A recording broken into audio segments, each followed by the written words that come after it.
Thank you, Dr. Gellis. A lot to think about. Many things that you may not have been aware of, and now we're going to have another perspective where you will learn even more. Please welcome Richard Landes. Jeffrey Landes, sorry.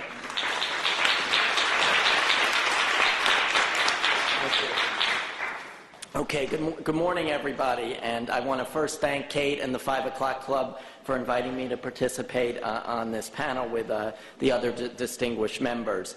Now, the topic today that I'll be talking about, as I'm an employment lawyer with EpsteinBeckerGreen, have been for many years working with businesses and companies in the New York area and around the nation, and in some cases globally with many multinational companies, on all aspects of HR and employment law issues. And I have to say, the topic that we're talking about today, bullying and domestic violence, 5 years ago, if Kate had asked me to come in and speak about that, I'm not sure I'd have much to say, because it really wasn't something where many of you sit as HR professionals that we gave much thought to. It really didn't impact our day-to-day business and from an employer standpoint. But because of new laws out there, as well as proposed legislation that I'm talking about, as well as the general trends with regard to workplace bullying, I think that there are a lot of issues for those people in business and in HR to take away from this. So in my short presentation today,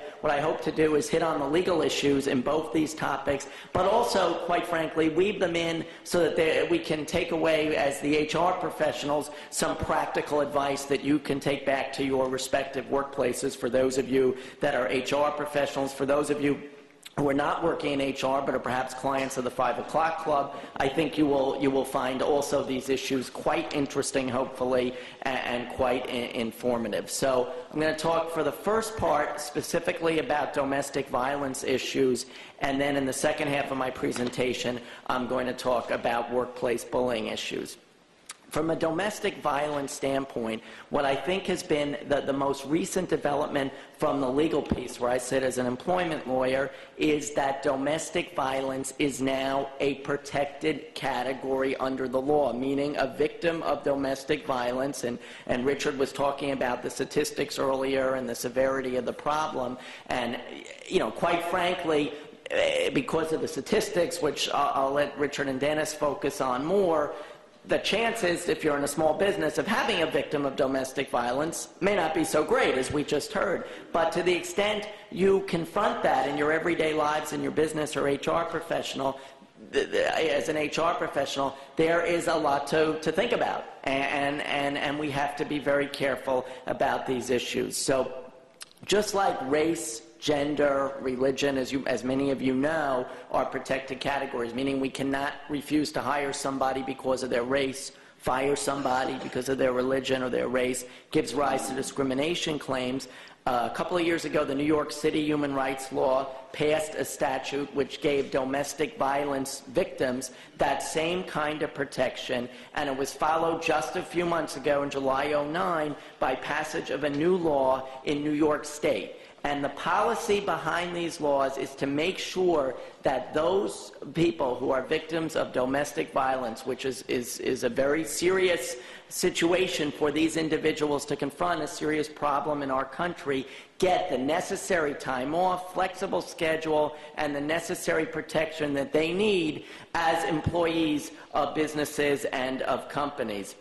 Now, what is the definition under, for example, the New York State law, and the city law overlaps with that? What constitutes a victim of domestic violence? I will tell you it's quite broad. It basically, the definition is one that constitutes someone who is the victim of a family offense, which includes such things as general harassment, obviously physical violence, stalking, an assault from a family member or somebody who lives in your household, which I think is quite common, a boyfriend, a girlfriend, particularly perhaps for younger people who are victims often of domestic violence. So it is quite broad in terms of what the definition is, and the New York law, for those of you, we are New York-based, most of you, is quite broad as well. Most of the other laws addressing these issues are slightly more limited. For example, Rhode Island and North Carolina has a law, but that only protects employees in connections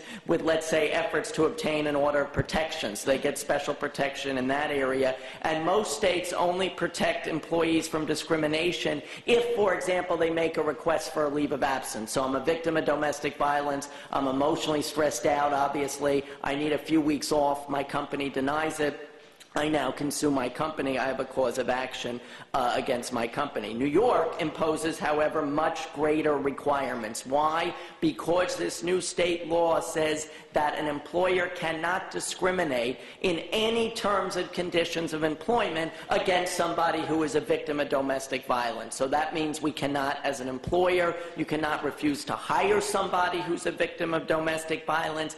You cannot discriminate in the sense of firing somebody because they are a victim of domestic violence, affect in a negative way their compensation because they've missed a lot of time, perhaps because they're a victim of domestic violence. And perhaps the most obvious, again, gets into the fact that we cannot deny somebody a request for a leave of absence, a reasonable accommodation, because they have experienced domestic violence. So what does that mean as employers? It means that as an employer, and for those of you in HR and in training your managers, you need to be very cautious in managing employees who either you perceive to be a victim of domestic violence or appear to be a victim of domestic violence. In the past in New York, because we're an at-will state, as is most of the country, technically, if somebody came to work and was a victim of domestic violence and was all beaten up and you felt it was a distraction of your workforce, you could actually fire or terminate that employee and they would have no protection. Or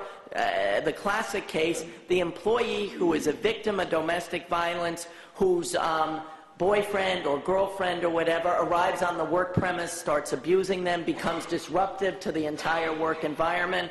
In the past, again, an employer could take legal action against that victim and say, look, we're sorry you're having this problem with your boyfriend, but he showed up at work and is yelling and screaming. This is disruptive to our workforce, so we can't have you here. We're going to let you go. Today, if we did that, we would be subject to liability in a lawsuit. So there's real heightened scrutiny now in terms of your management of these types of employees. You can be subject to a private cause of action if you discriminate against an employee who's a victim of domestic violence. So you need to be aware of that. Plus, the New York State Division of Human Rights can issue civil penalties against an employer who discriminates against such victims of up to $50,000 or $100,000 if willful. And if an employee feels they're being discriminated against because of their status, they're experiencing problems at home, and they're coming into work and they think their boss is treating them differently because of that or whatever, they complain about that, and then they think they're retaliated against because of that, because they filed a complaint